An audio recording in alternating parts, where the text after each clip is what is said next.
I'm sliding in on the title here. Welcome to Puck Talk CS. Matt Mugno, Steve Murno. I was thinking about that the other day, Steve. Let's just get right to it. We're talking NHL playoffs. We're going to be grading the youth for the New York Rangers, and then we're going to get to we're going to start with the playoffs and just some impressions. And I mean, how could you not love this time of the year, right, Steve? Yeah, and I think, at least for me, I think I speak for a lot of the other Ranger fans, at least I'm surrounded with in my orbit, is that we've been out for such a while. Like the playoffs is refreshing. Like it's much easier, at least for me, to watch the playoffs be engaged. Whereas last year was such a drag. I mean, you come back and you're like, oh, you're only 3 points behind now after the horrible year that you had, and then you just had such bad losses and you were eliminated much more in the season. It was like, oh, it's hard. Like I'm so tuned out of hockey. Now it's refreshing. It's like bring it on. I love it. So let's talk some puck. What are your first impressions of the playoffs? Let's hear it. All right. I mean, first and foremost, Brandon Hagel leading the playoffs in goals. Josh Anderson being like one of the number one factors for Montreal as their fourth line right winger. Um, these are the guys that just don't get the credit during the regular season, but you need in a playoff run. And something I was looking over Tampa's roster today is how many guys are don't have a point or have one assist through the 4 games, yet their impact is so important. So that's part of what I love. You have the kid, what's his name? Crozier with the hit on Slavkovsky that turned the series. I mean, also Montreal looks like the next team up. So I figure if we're talking about that series, man, we can't deny how good Montreal has been. Yeah, that's been the best series. I mean, Montreal has definitely played way better than I thought they would. You got to give them credit. But at the same time, Tampa's been resilient. This has been the best series of the playoffs so far. Every game's Mm-hmm. been so close. The amount of times they went to OT, notched up at 2-2 right now. Who do you think's got the edge? I mean, because this has been the best playoff series. I think this is a tonight's game. It'll be over with by the time maybe you watch this, but I think it's tonight. I feel like last game was the momentum swinger. You like your goals in the playoffs dirty, man. Yeah, pretty okay, but dirty. Brandon Hagel takes one off the chest and in, and like that could swing the series. I think tonight's game is going to be like where all it's kind of like the Pittsburgh and Philadelphia series. Like it looks like Pittsburgh's locked in now. So I don't think it's the same series that we saw in the first 3 games. Yeah, I'm with you. Moving to the other series, I want to get your thoughts. I know the other big series was Dallas, Minnesota. What are your initial thoughts on that? Because that was kind of the one that was tabbed to be the big series of this round.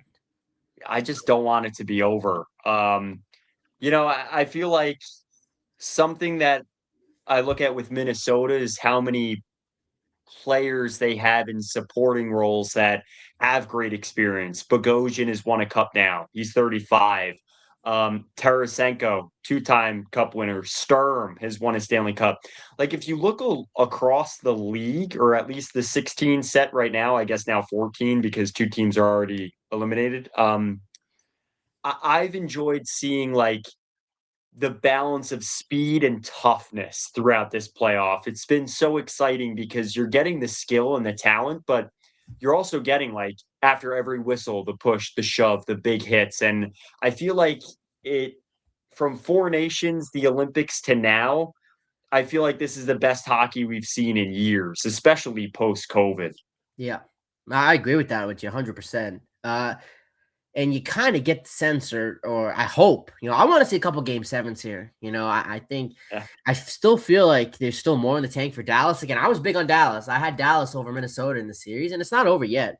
But Minnesota has stepped up and they've answered the call big time, and they look good. But I think for me, Colorado is just I don't know who's beating Colorado out of the West. I mean, Colorado dismantled the Kings, and that's not I'm not surprised at all. I knew that was going to happen. I mean, the Kings were very much. I mean, even with Panarin was their entire offense in that series. I mean, if they didn't have Panarin, I mean, I don't even know if they score a goal. That's how bad the Kings were.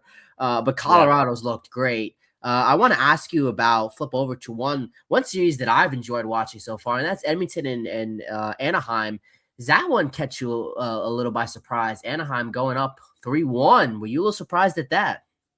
No, you know where I stand with Edmonton, their goaltending, their defense. I've never been sold on. It's funny, like I'm not going to sit here and say they didn't make the last two cup finals, but their best players have to drive that. McDavid seems like he's dealing with something and is also not recorded more than what?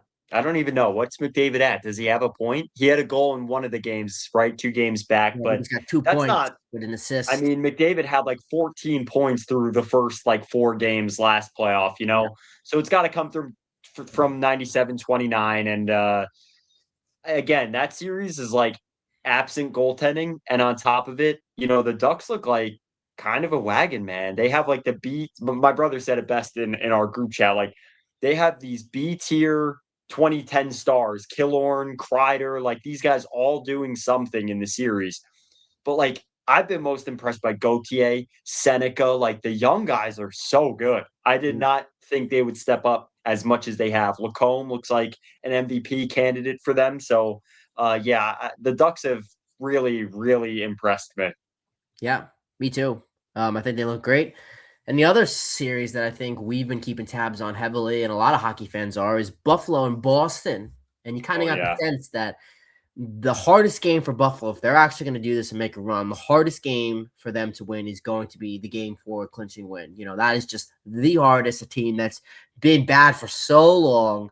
So, but I think they're going to rebound and shut this out. Who could ever forget also that game one was so, I mean, fantastic. Not very much you get to watch a playoff team get absolutely shut out, in 3 periods, and then just like that, flip a switch in the final 5 minutes.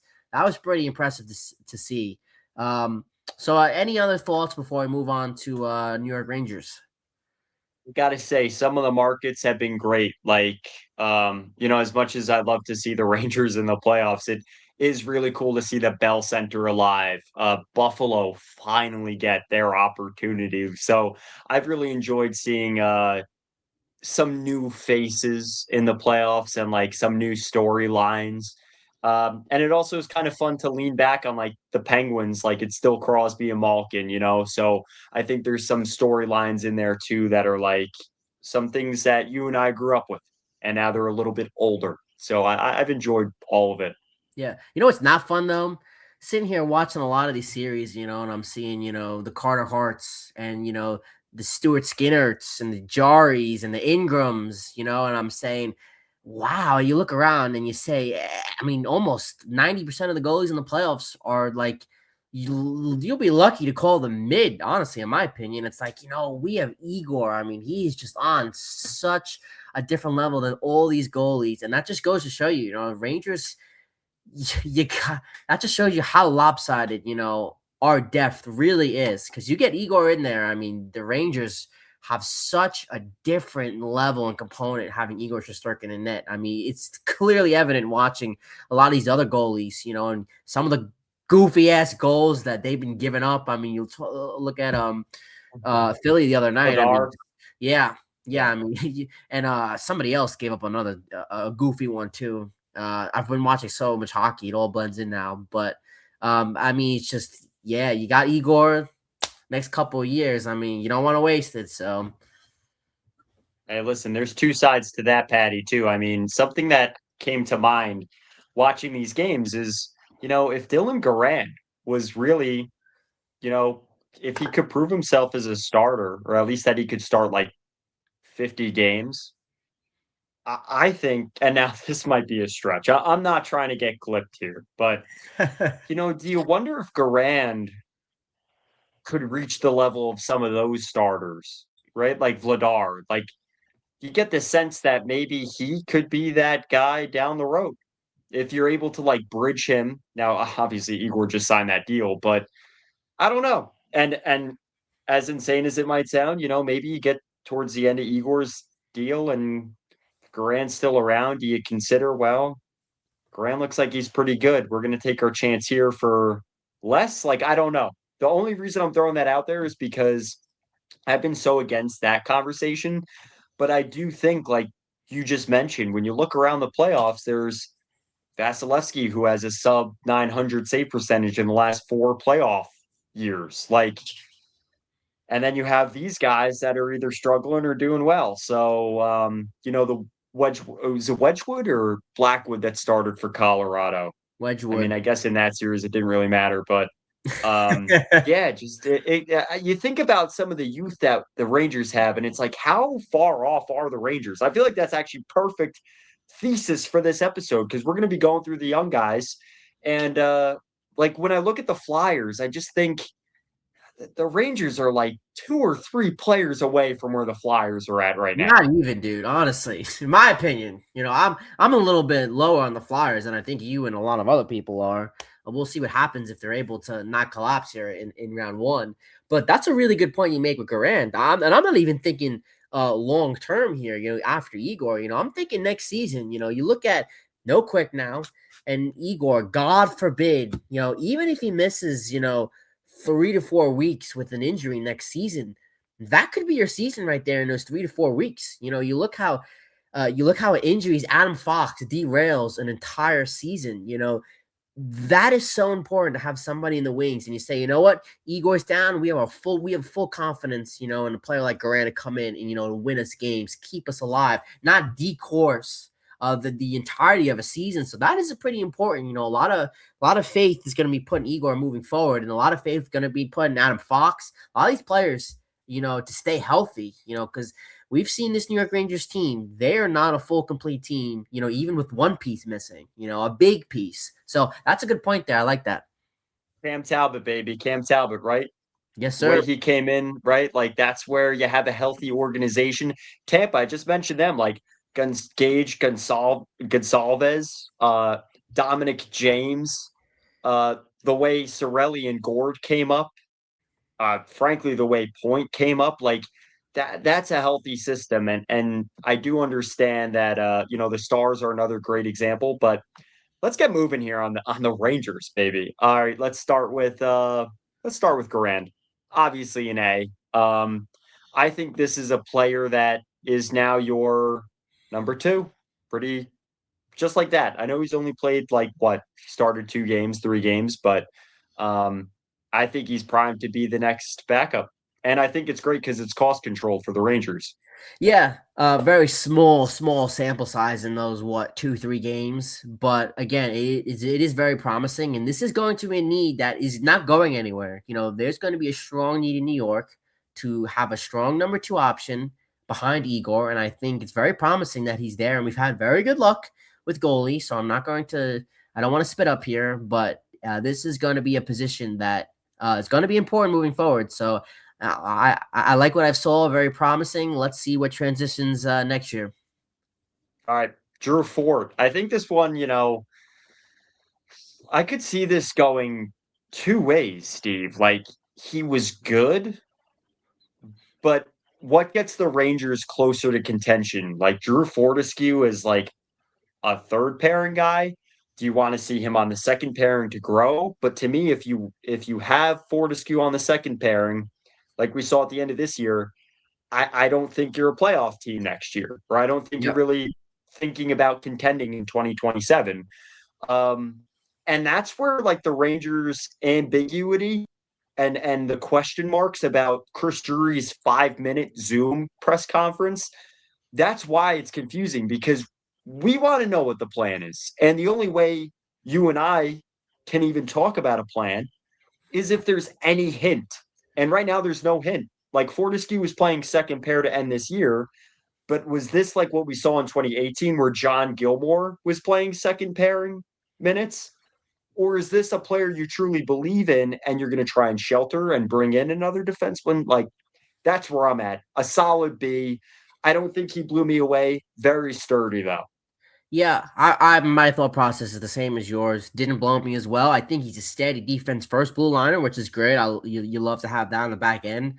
The question that I had, was bringing him up the right move, even if it was for a brief 7 games. I think he could have had that chance, at the AHL level, to take another meaningful step forward. So I'm really curious to see, what that difference was if they did keep him there. Mm. But you yeah, I raised that question, but at the end of the day, we're not going to get an answer on that. So I think that'll be something you table and you bring it to next year and you see what he could do.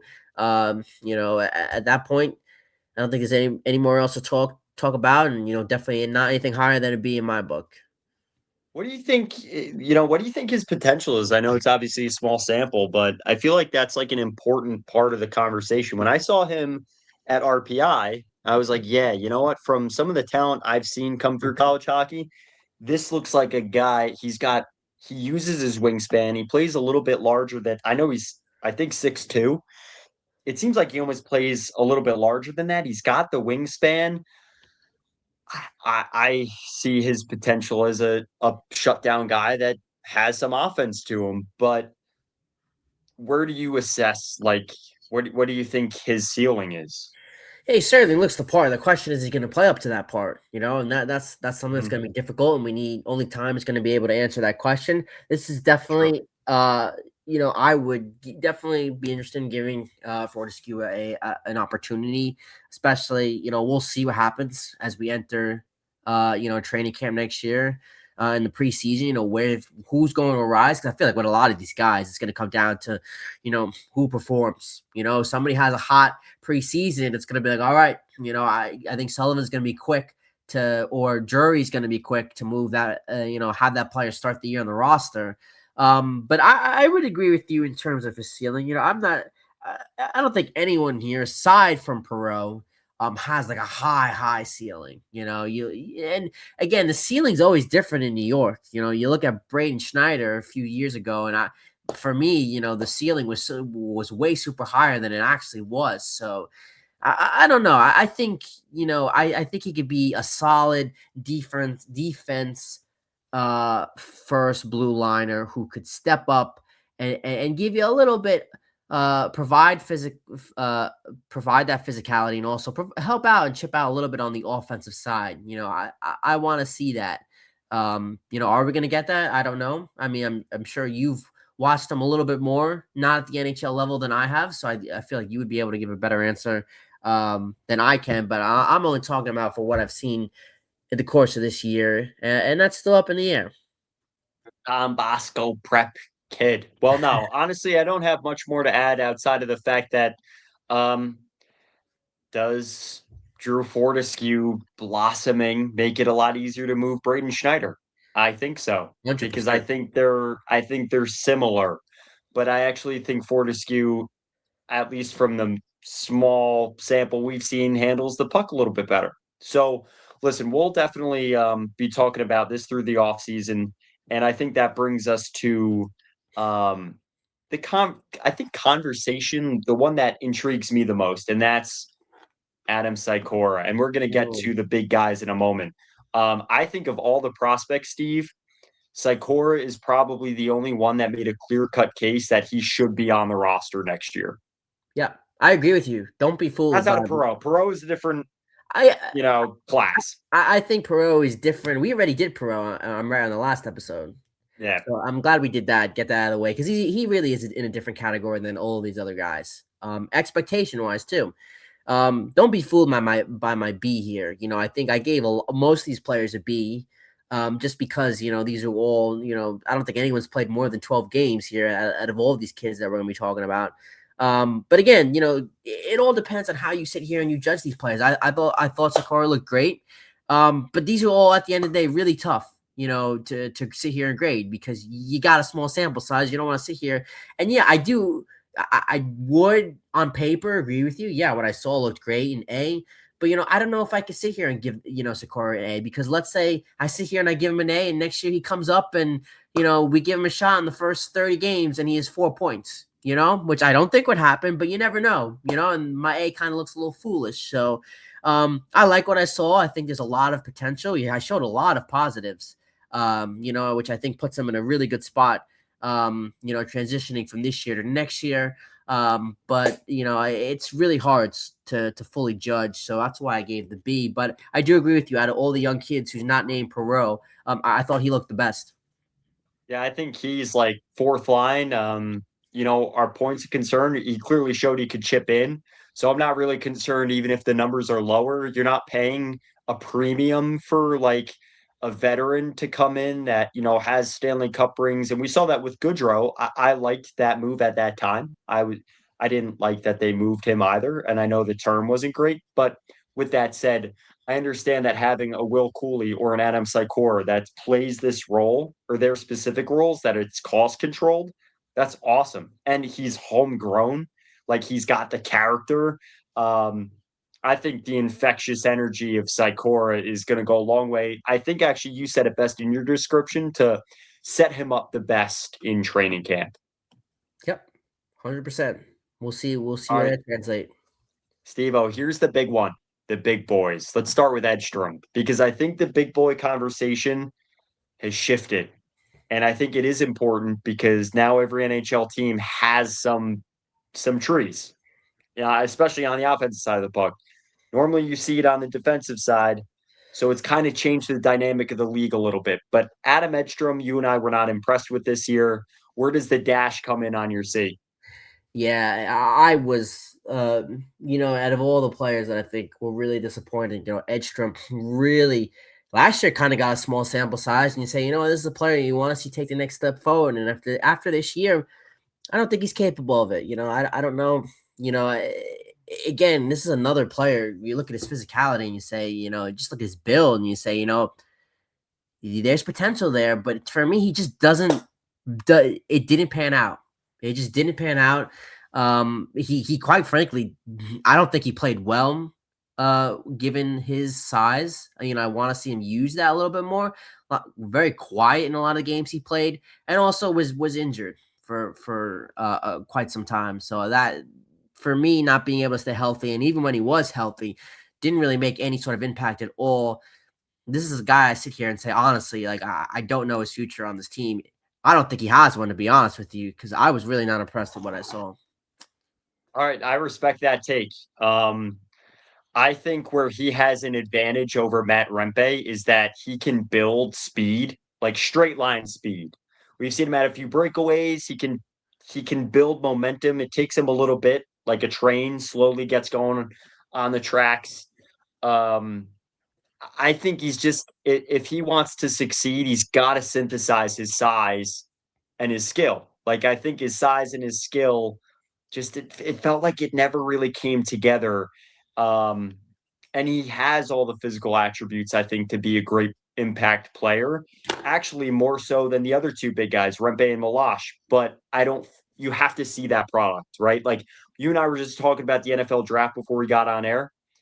That's why I think a lot of fans, or at least the, you know, high IQ fans, don't put as much stock in the draft because, moderately. This is the reason. A guy like Edstrom's the reason because all the physical attributes, kind of reminds me of Julian Gauthier.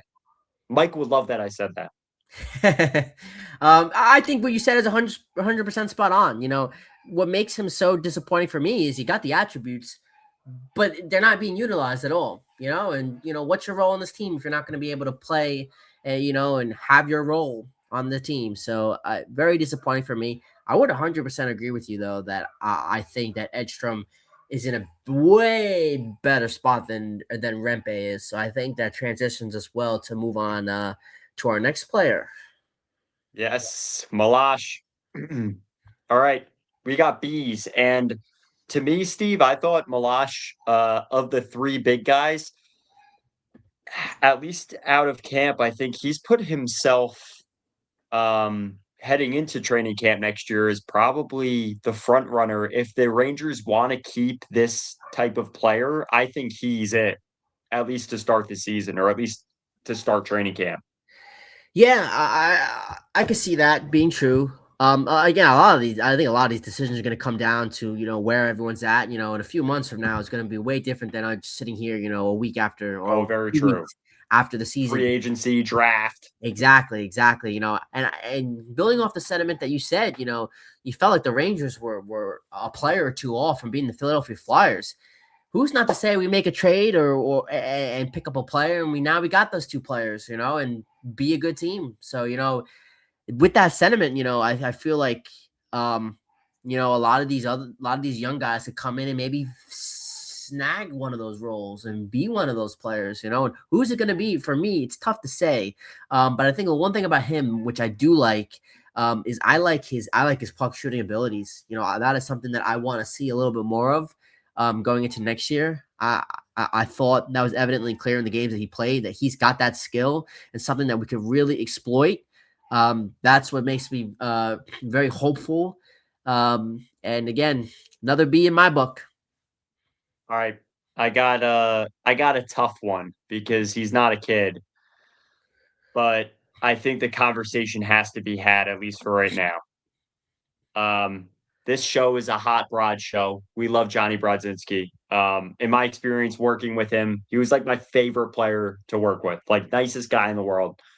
Um, but I think if the Rangers want to move toward either deciding to gear up and try and contend with like this ritual on the fly, or if they're going to try and rebuild a little bit more, I just think you're getting to a point where having a placeholder is no longer servicing you as a club. And it's not against Jonny Brodzinski. I love that he's gotten his NHL opportunity. He got to play in playoff games. Like he got to live the dream. But at this point, I just feel like the players like Raddysh, Brodzinski, I understand where they fit in, but I don't think they're veterans with the pedigree of the veterans that you're seeing on these playoff teams right now. And we're also taking a roster spot from guys that could be better players, that could be star players in the making. So I feel like I don't want to use the negative term log jam, but it's it's no longer a service, I think, to this team. Yeah, Hot Broad, I'm with you. He was a player for this team. Uh, ideally for 2-3 years ago, he fits in. We got need to give a guy a day off. You need to give a player a rest. Somebody's injured out of the lineup. You just slot him in. You bring him in. Fits well. But I mean, moving forward, I'm with you. I think the roles of this team has vastly changed to where this team was 2 years ago. And you know what you're getting with Hot Broad, and you love him, and he's good in the role I just described. But moving forward, I don't know if that kind of role is what this team needs. And quite frankly, he didn't really excel in that role this year. I think we kind of stepped him in, threw him in there, and expected him to, chip in on some nights that really, were quite frankly feast or famine. So didn't really fit, wasn't really impressed. And another guy that you say, what's his role moving forward? So C for me. All right, by the way, I just noticed too. That is my spelling. That is my bad. Okay, Brodzinski, that's all on me. Okay. Been crazy times here at Puck Talk HQ, Mugno HQ. But I'd also like to share that I feel the value in having Brodzinski around this team is the Wolfpack players. Like, I still think it's good to have him in the organization if that's what he wants, right? He was the Hartford Wolfpack captain when Kako and Fox got injured and Heedle got injured in 2023, the fall of 23. He stepped up, and that's where he made a name for himself and became like a full-time player. Not necessarily throughout that whole year, but I just think if you're moving forward next year, we know what Jonny Brodzinski is, and the fan base loves him. I like what he provides. I like the knowledge he bestows on the rookies, the personality, the leadership for those young guys. But I just feel like at what point are the Rangers like I've definitely seen through now the like placeholder Sheary because they don't have a top line right winger. Like, let's if you're gonna move the poles here, if you're gonna move the chains, you can no longer have that on the roster every night. So I agree with you, Steve.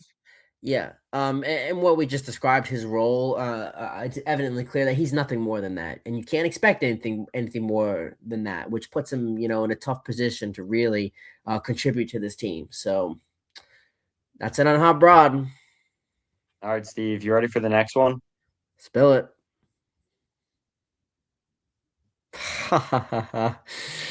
You know why I put Next that one. one. We only have one more. Oh no! I want you to give your thoughts on Vok. We know where I Come stand. on. I think Drury in hindsight, signing Susie and Vach on the trade deadline last year was wild. I mean, I don't even. You know what the thing is that just there's no skill that stands out. Like there's no. It's not like he's fast. It's not like he's small, but like he moves the puck. I mean, that would be great. The Rangers could use that right about now. Yeah. But no, I just don't feel like there's a skill that stands out. Did you know Susie scored a goal at the Islander game we went to a couple weeks ago? I didn't even notice Eh, that. I didn't even realize that. seriously? Well, yeah, he did. He scored a goal. Okay. Wow. Scored the second goal. No, I he would have didn't. ranked Susie higher than Vach. I would have graded him higher than Vach. Oh, but it's not even close. This is a player that needs to be released. He just really doesn't add anything. So nothing else to say there. If I see his name on the roster in a couple months, we're gonna have some problems. All right, if you stayed this long, we got Taylor Raddysh. Yes. I think the problem with Raddysh is similar but different than Brodzinski. I don't feel like Taylor Raddysh didn't provide. I just felt like he was mismanaged. Like all of a sudden we just didn't see him. And I understand that it was in favor of some of the younger guys, but it just exemplifies why you cannot sign a player like this in the offseason. Exactly. I thought again, he had a great start to the year. I mean, you look at the first 6 games and the first month of the game, he was our best offensive player. I thought he was true. It's true. I'm not laughing at you. No, it is true. And right.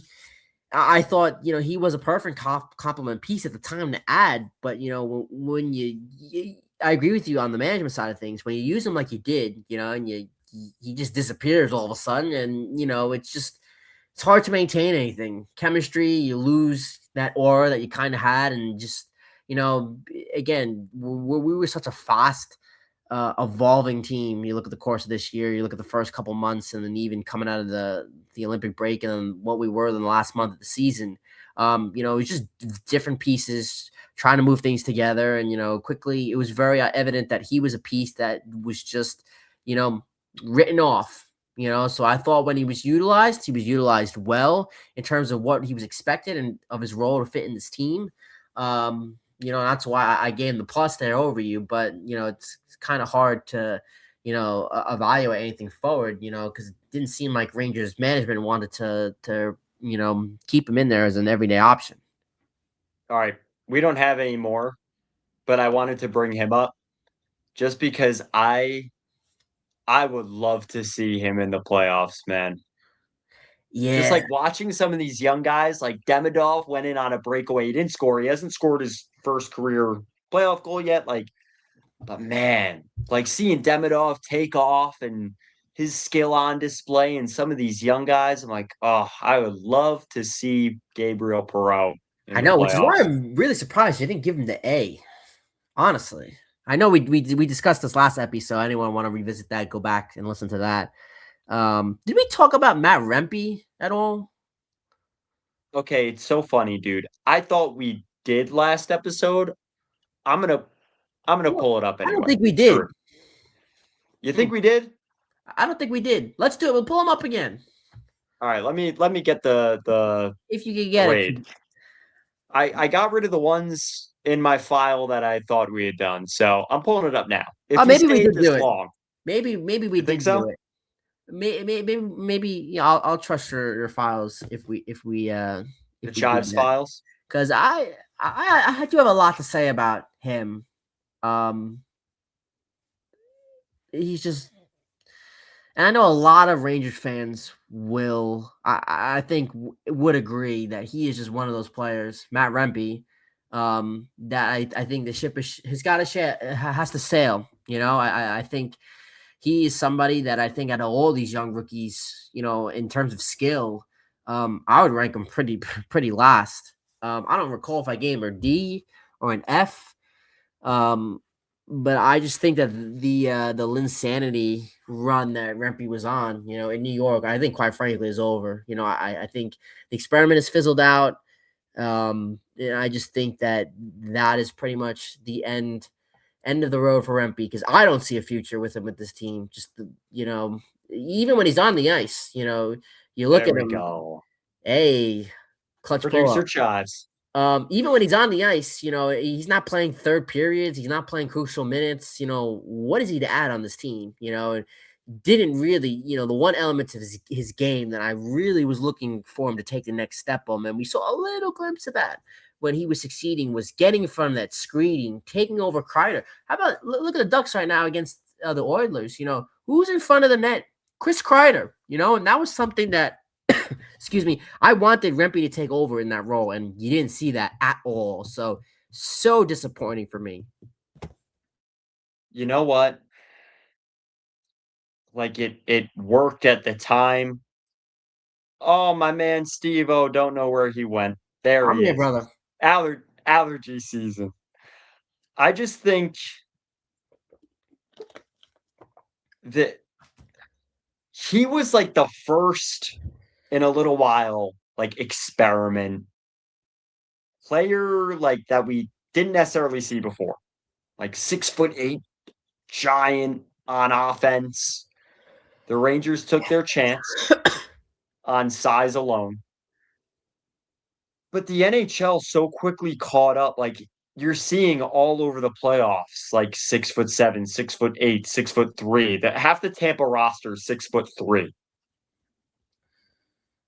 I just don't think I don't think his size is an advantage anymore. And trust me, there are fans that are going to be like, it never was. Okay, I'll concede to that too. But with how many bottom sixers like the Rangers have, first of all, that was insane, dude. We're going to talk about that next all summer. Like Sullivan saying that they need like all veterans in the bottom six, maybe not all, but like that they need veterans. I do agree to some extent, but you got to give Sykora a shot. You got to give some of these guys a shot. I just think if you're filing Rempe, Edstrom, and Malash in the same role, I think it's Malash's role to lose right now, and I think it's Edstrom's role to maybe succeed Yep, or overtake. I'm But with you. Rempe just doesn't offer anything else that I think puts him in it. I've seen some people too, Steve. Like, what's your take on the whole fan thing? Like, I don't think the management is thinking about that at all. Oh no, they're definitely not. I'm certainly am not. And Right. when you take a look at Rempe, he is getting to the point where he's becoming, a valuable asset for the opposing team every single night. Whether it's a penalty, whether it's just, you know, uh, just the lack of playmaking and ability. It always seems that he just can't control pucks on a stick. It's so easy to overrun them and steal the puck, and it's hard when you're a bigger guy to have that happen, but it just seems to be the case every time he's on the ice for Rempe. And I think for me, I think this is it. Would you agree with that? Like, are you willing to give him another shot, or you think like this is it, like we're not, there's no turning around what we've seen so far? I just don't know what they do in the offseason. Like, if they acquire, right? I said last episode what I think they are away from. I'll reiterate, like two top forwards, like top six forwards. God forbid I find anything in that brain today. Two like either top four or like bottom pairing D to just like levy out experience versus the younger guys, having that mix, that nice concoction. And, if the Rangers they're going to add probably a 4C with the departure of Carrick, which frankly, if that's the case, they should have just kept him, but we'll move on from that. If they add another bottom six winger, like I just don't see Rempe in at all. Like I think then your role is literally like Sykora and Malash or Edstrom's position to lose. And then that's it out of these young forwards. Like as much as the bottom six guys of it seems like we have so many of them. I think that's what the position is heading into next year. Yeah, I think you put the cherry on top right there. I think you summed that up pretty well.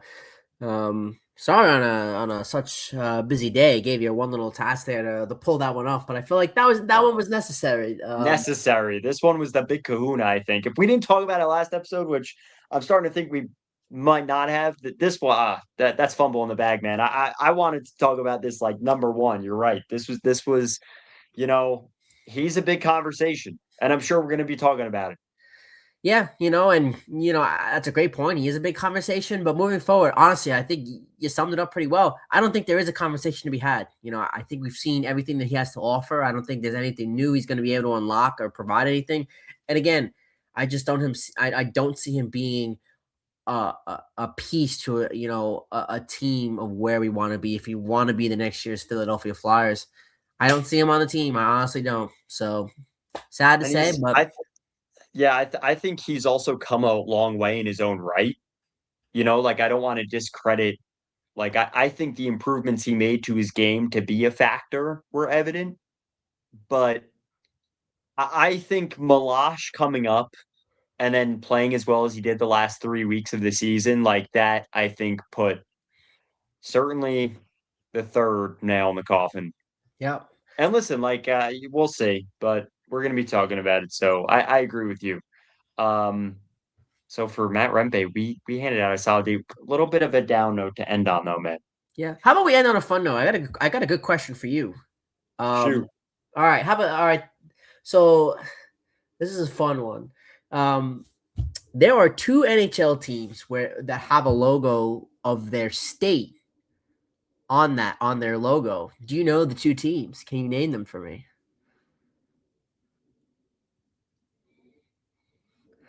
We used to do fun stuff like this when Used to when crush this back in the day. I know. So let's see if you still got it. I think you could get it. Dallas? No, I thought of that. I thought of Dallas originally when I saw this, but Why do I see like they do have not their primary logo, but there is a logo I think that at one point was the Texas shape. Maybe you're right. Not their prime. I'm talking allegedly. about primary logo. The name of their state is spelled out on their logo. Two Spelled out. Spelled Is it out. an acronym? No, spelled out. Oh, The name of their state is geez, spelled out. You should get one of them. New York Rangers. Yes. There you go. There's one. There's one. The other one in my Washington Capitals. Washington Capitals. You're right on that, but technically it's Washington is not their state. Oh, Jesus, Mary and St. Joseph, man. So you're right. You are right. That and like Jazz right now. Eastern Conference team. This is a sneaky one. Florida. Yeah, you go. You got it. You know what's crazy? Did you see last playoff that Florida and is it Florida and Panthers? They change on their crest on their home and away uniform. Yeah, I was like, dude, those things, like when people point that stuff out online, that's where I'm like, I just am one of the masses, man. Nothing about me is more intelligent. Like, how do I not notice this shit? I mean, you got it. No rest at all. All right, that's right. We're gonna go on positivity. Yes, sir. All right, Steve. I love it. All right, man. Well, listen, we got the draft lottery coming up soon too. May 5th, Cinco de Drinko, man. Oh, that's oh my gosh, is that next week? Yes, sir. Oh man, we're gonna have episodes for that. Talked about Florida. Florida's a sneaky one. They could do some damage if they rise up. How about that? Oh man, that'd be a healthy team next year. Imagine that'd be a travesty. That'd be a crime on the league to give Florida a top pick. Oh my! All I could think is that if Edmonton loses their first round series and Florida gets a top 3 pick, the NHL is gonna melt down. Well, never say never. You don't know what's gonna happen. Right. That'll wrap us up here on this epi of Puck Talk CS. As always, stay tuned. Everything New York Rangers hockey. We got you covered at Puck Talk CS. And always remember, it's just the luck of the puck.